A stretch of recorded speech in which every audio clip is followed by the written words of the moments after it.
This is Harvard on the Map, presented by the Harvard Graduate School of Design, covering innovative ideas and thought leaders in digital cartography, Earth observation, and all things geospatial, with your host, Jennifer Horowitz. Hello, and welcome to Harvard on the Map. I'm here with Dan Mahr in person inside the CGIS building, recording an episode with Dan Mahr, a software engineer at DroneDeploy, which is a company I'm particularly passionate about. I have my FA Part 107, which I'm super proud of. I got it over COVID. Yeah. It's a pleasure to have you here. Thank you. It's a pleasure to be here. Yeah. So first, I was so inspired by your talk on the Mapskipping Podcast. It was I kind of my own transition from GIS analyst, GIS person to computer science. So I know that the entire podcast was about just that topic. So I first wanted to talk about that transition for you and how that happened. It's been very gratifying hearing from a lot of folks who listened to that episode and took a lot away from it. I think that there are a lot of folks in the software space who have gained geospatial expertise, but there aren't as many people who go in the other direction, who start off as a GIS user, a GIS analyst, and then they make a transition to a full software engineer. There's lots of shades of gray in between, especially now with the rise of data science, but I think that was really the audience that I was going for in that episode, is just demystifying the jump from GIS analyst to software engineer, because it's very intimidating, but it's doable, and you can be just as productive and successful as someone who went to school for it and has kind of gone through the full formal training as well. And just to clarify, so you decided to go back to school. Was there a specific, were there boot camps that helped you on the way that you thought were particularly powerful or helpful? Yeah, so my story was, so I studied environmental science as an undergrad. I worked for about 4.5 years at an environmental consultancy out in Waltham, so about 15 miles west of here. Yeah. And I was doing kind of regular GIS analyst stuff every day. And it was a very incremental transition to being a software developer or a software engineer.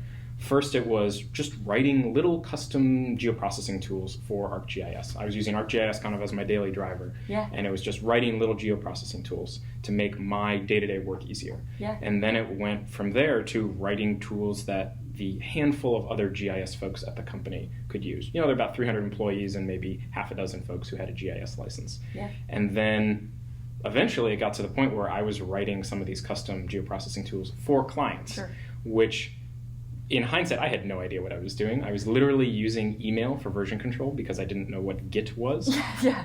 But you got to start somewhere. Sure. And and it was at that point that I said, maybe I'm more interested in the software part as opposed to the particular subject area that I was working in, which was a lot of drinking water and water quality issues. That was kind of where the contracts at this particular company were. Sure.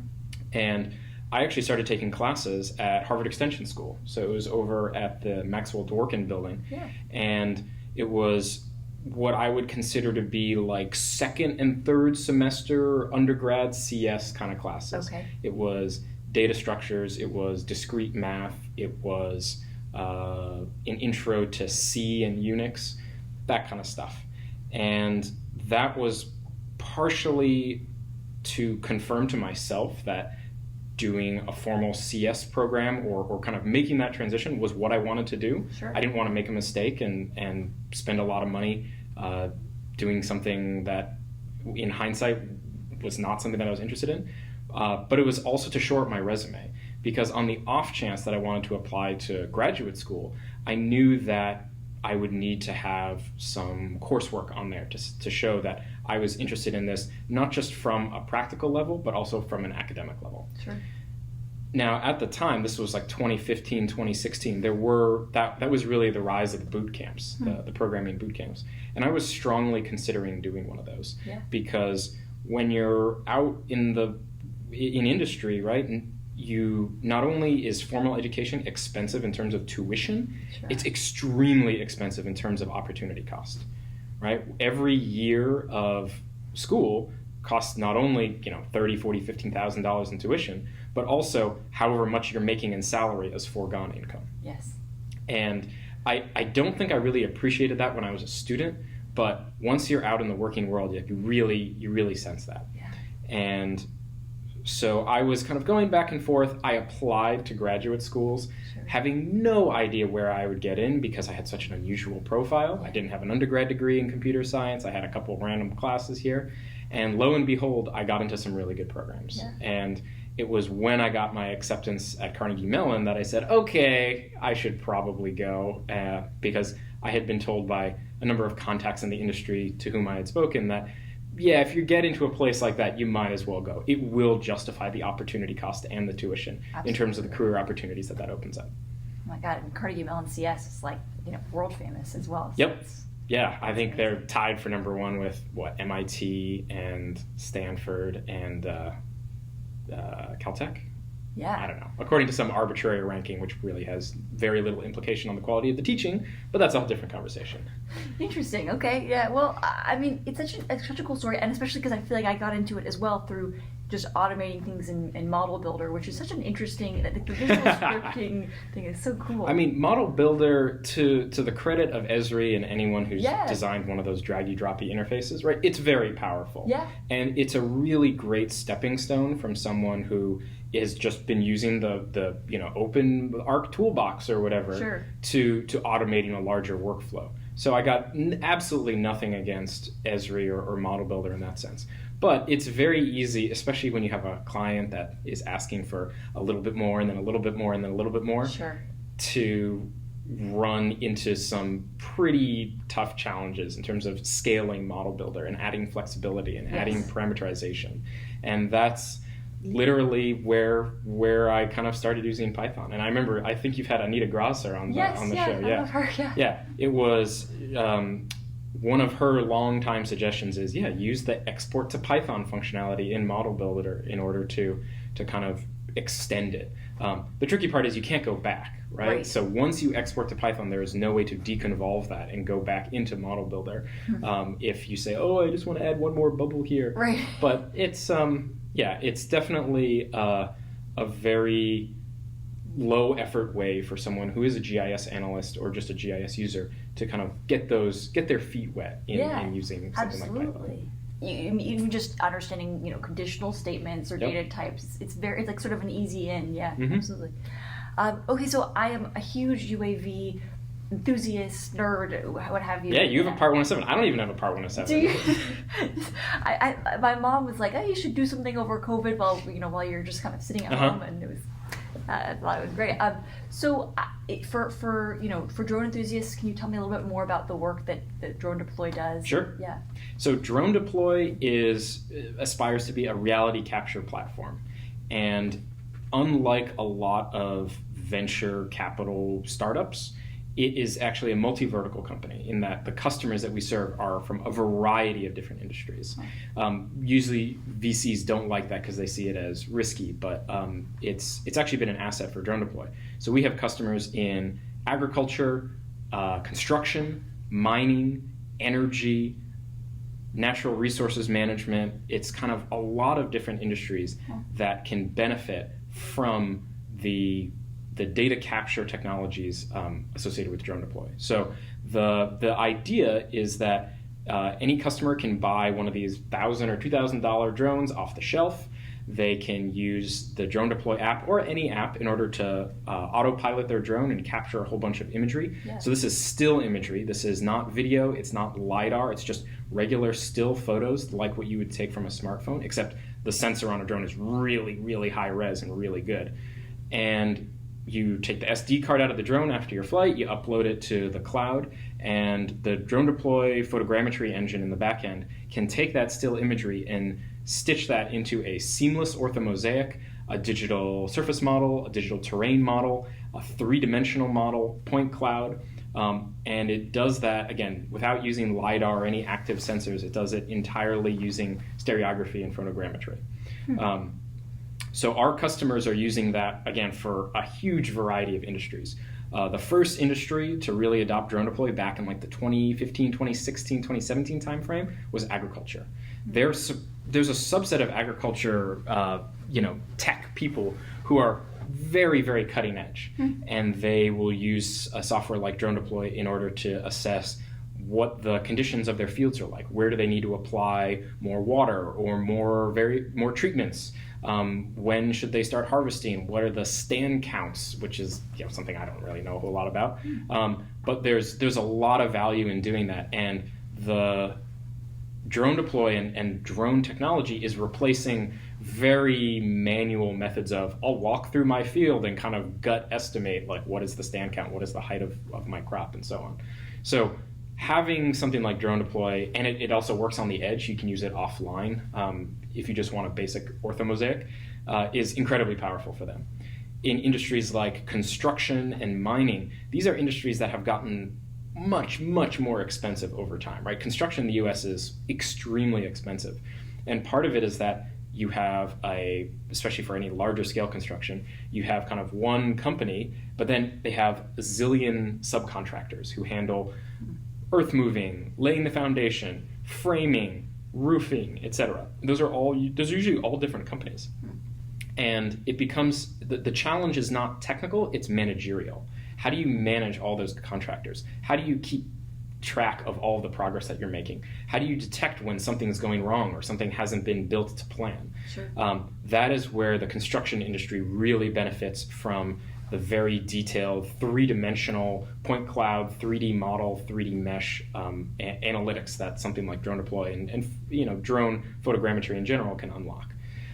The same is true with all the other industries, especially energy. We have one of our largest single customers is a residential solar installer, and their whole value proposition, or the value proposition of DroneDeploy for them, is if you say, hey, I'm interested in solar panels on my roof, they can fly or they can have a technician come to you, fly a drone over your house, and then same day they can have a full three-dimensional kind of blueprint of what your roof looks like, and they can determine how many square feet of solar panels they can have, what is the aspect of the solar panels, are there obstructions in the way, etc. And from there they can immediately get a very accurate estimate of what kind of solar potential your roof has, and therefore what kind of rate you would be able to get from them. So really, I think the bottom line is that there are myriad industries that can benefit from having reality capture data, 2D and 3D, at that kind of 1 centimeter spatial resolution. Sure. That is just impossible using aerial imagery or using satellite imagery. And it is so much more convenient and fast and safe than sending someone up onto the roof of a building or buying imagery from a company like Maxar or Planet or something, where it's just, and then you have to worry about clouds as well. Sure. So absolutely. So DroneDeploy really is a cloud-based reality capture system for people across all different industries, but the real goal is that you don't need to be an expert in GIS or photogrammetry or even drones for that matter in order to be successful with the software. Yes, you need to have a 107 in order to fly in the United States, but you don't need to be a total nerd about it. It can be like your side thing. Sure. And you can still get very high quality results from using the software. Yeah, and I signed up, and I feel like it's just so easy to use. Even I'm just really impressed with the software. I wonder, so previously, but last semester I was working part time at Maxar, and I always wondered, as someone who's a big drone enthusiast, do you think, and perhaps this is silly, but do you think that a Maxar or a Planet, it would behoove them to perhaps start exploring UAV as a potential sort of additional? I am not a business person, so I won't speculate on kind of like what makes sense in terms of their goals and the way they see their market evolving. Sure. In addition to the fact that a very large percentage of their revenue, as far as I know, comes from the government space. Sure. So that's kind of a totally different beast. Yeah. I do think that the Earth observation industry in general has not paid enough attention to the value offering of UAVs and drones. And it really goes back to something I said a minute ago, which is spatial resolution. Sure. Really, it's the absolute best satellite imagery that you can get right now is what? But 5 to 10 meter spatial resolution. So that's each pixel is 5 to 10 meters on a side. If you decided to go for aerial, right, which is actually what you typically see in Google Maps when you click on the satellite button, it's usually collected from a plane.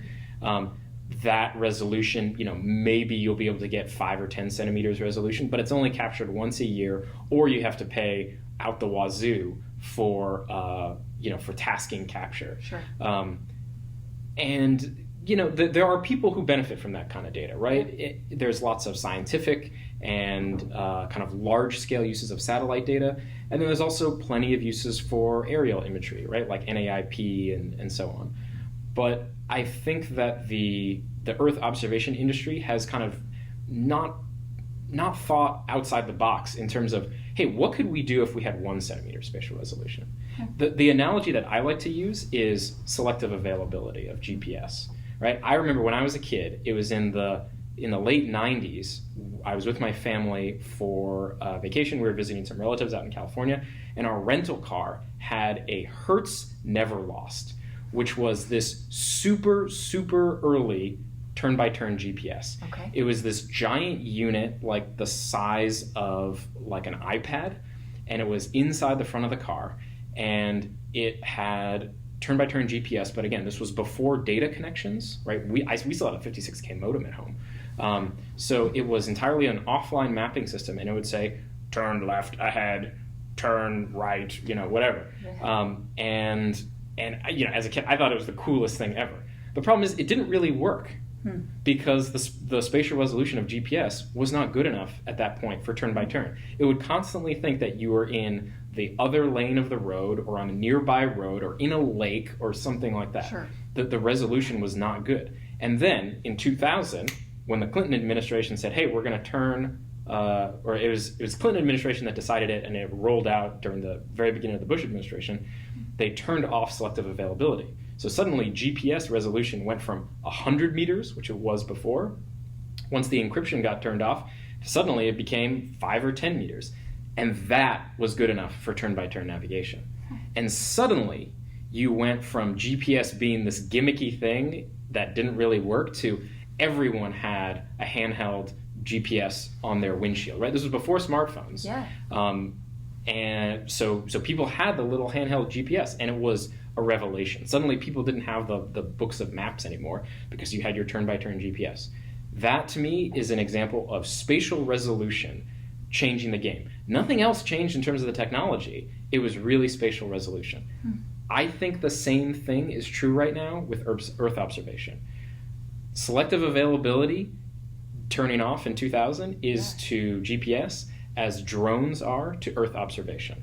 Drones just give you better spatial resolution, which unlock so many more industries and applications than what the Earth observation industry has been able to do in the past, right? They are able to do weather, they're able to do large-scale land use change, they can look at agriculture, certainly, and then there's kind of, some niche like scientific use cases for Earth observation data, right? But in terms of business, it's like defense, agriculture, and a couple other things. Because most human business does not happen at a 10 meter, 30 meter spatial resolution scale. Yeah.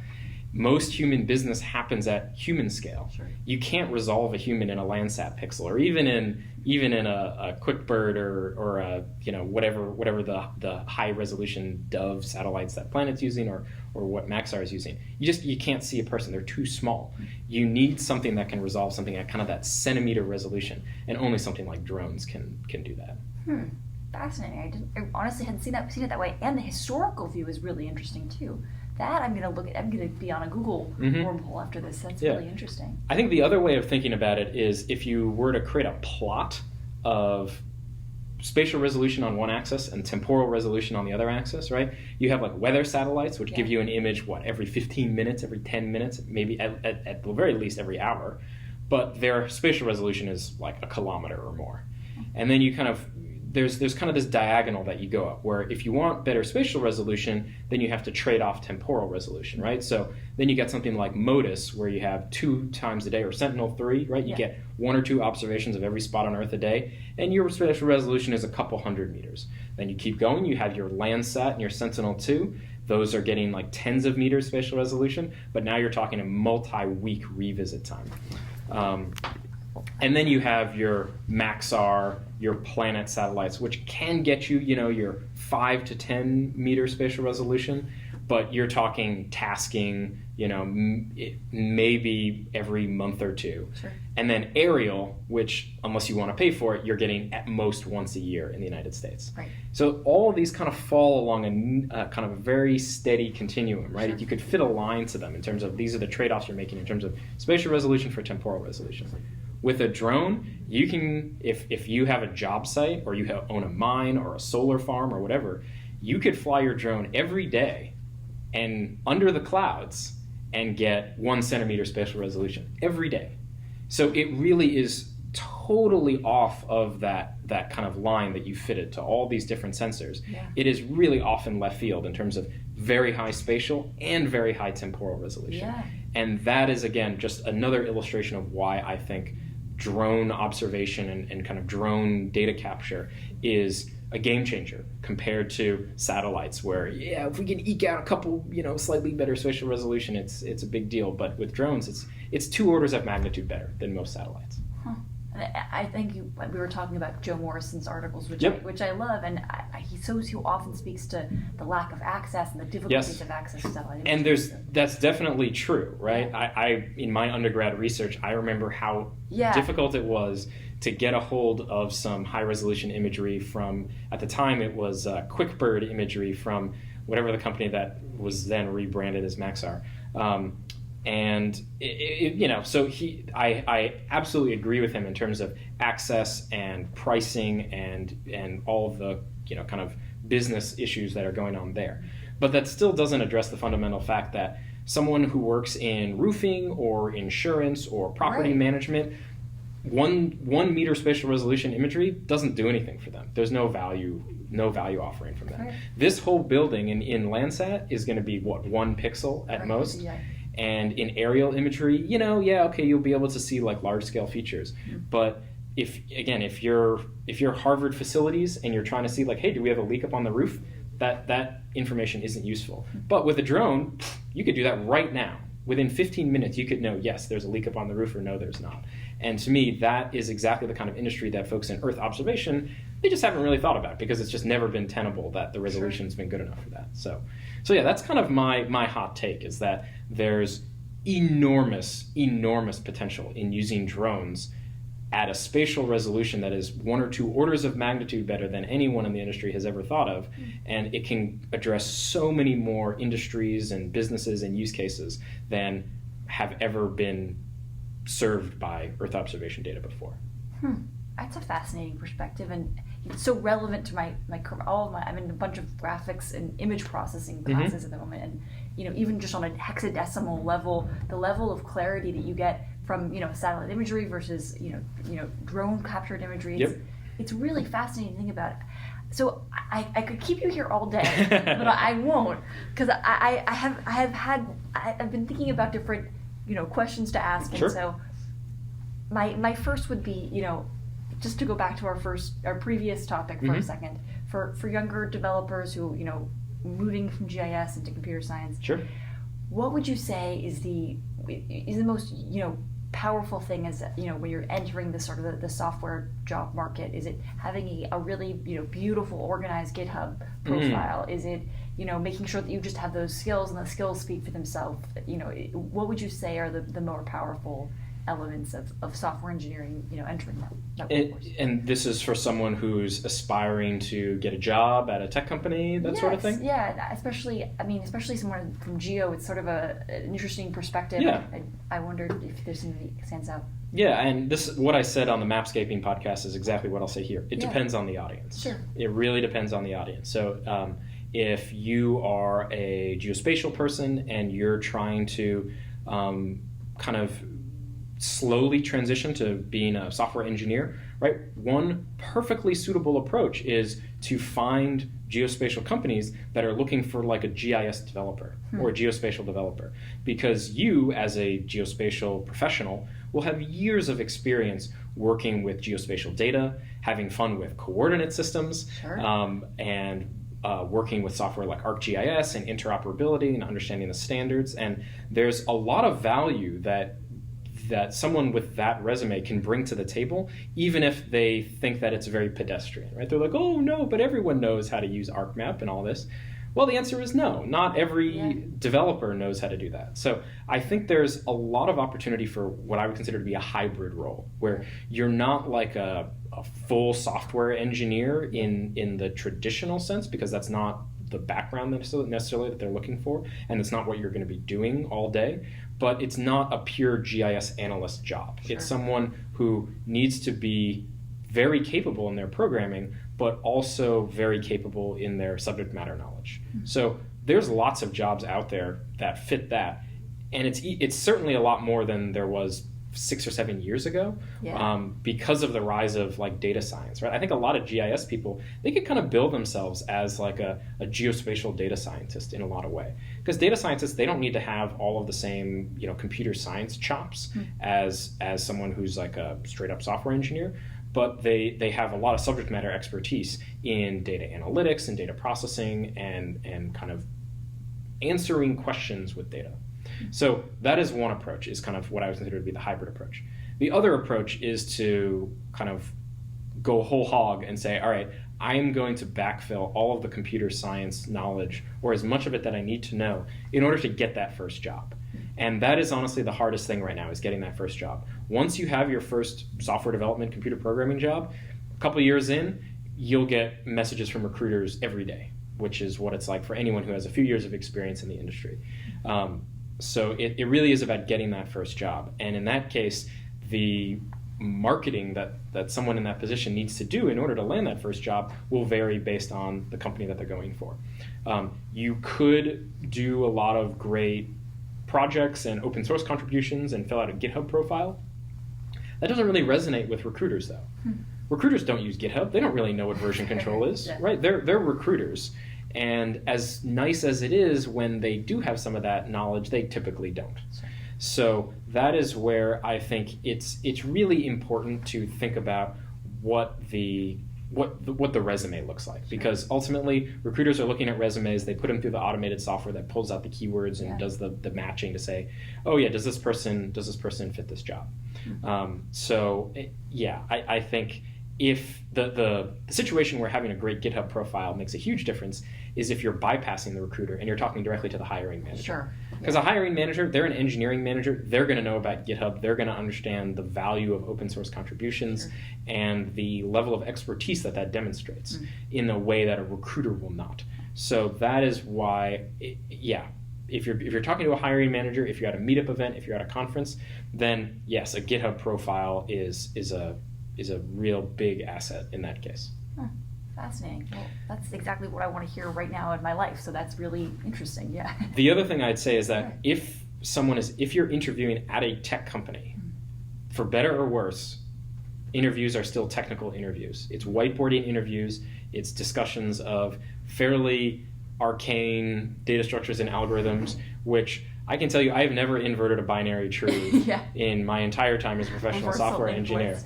You don't need a reversal linked list. You just use the off-the-shelf one. Is there a better way to vet software engineers? I mean, there's lots of discussions in the industry about it, but ultimately, most companies, that's how they interview. So even if you would be very successful as a developer, given all of the learning that you've done and the subject matter expertise that you might have in geospatial, if you can't pass the tech interview, you're not even going to get the opportunity to show that expertise, which is very unfortunate when you think about it. Right. The industry is missing out on a lot of talent because of the interview process, but I don't see that changing dramatically anytime soon. Interesting.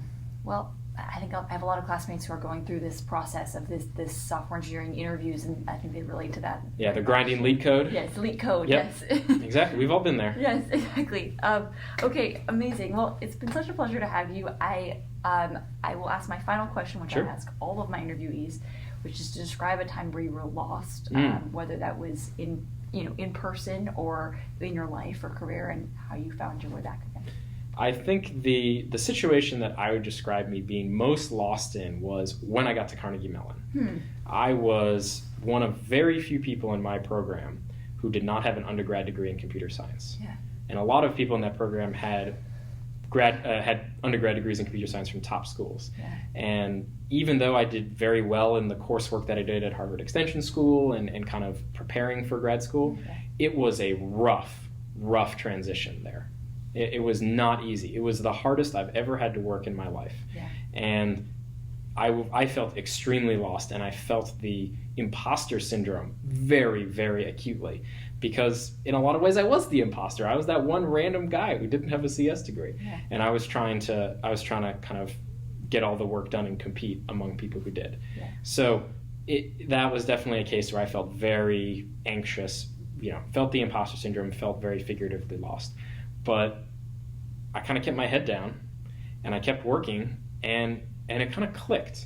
And I never felt like, oh yeah, I kind of just have memorized this. Mm-hmm. It's like learning a language where suddenly you just kind of feel the instincts. Mm-hmm. You feel like, oh yeah, this problem, this seems like a situation where you'd use binary search.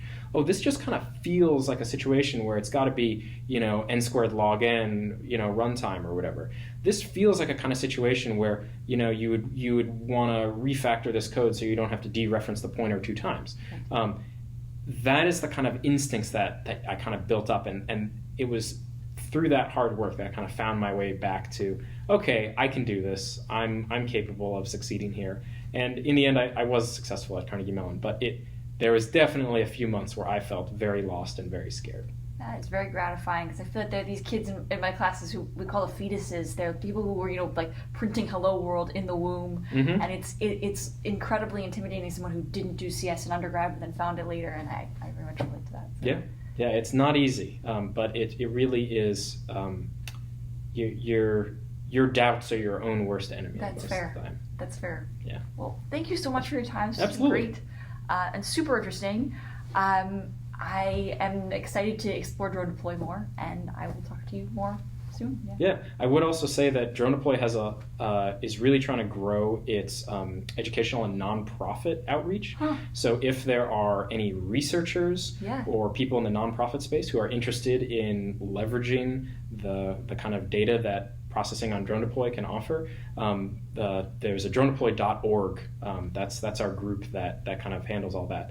And we have a lot of people in marine biology, especially, who are using DroneDeploy to kind of like look at tropical islands and count trees and like do a lot of really useful research using drones. And so I'd encourage anyone who's listening who participates in that, who can benefit from drones, to reach out. Fascinating. Yeah, absolutely. That sounds great. I'm going to check it out myself too. That's super cool. Well, thank you for your time again. Absolutely. See you soon.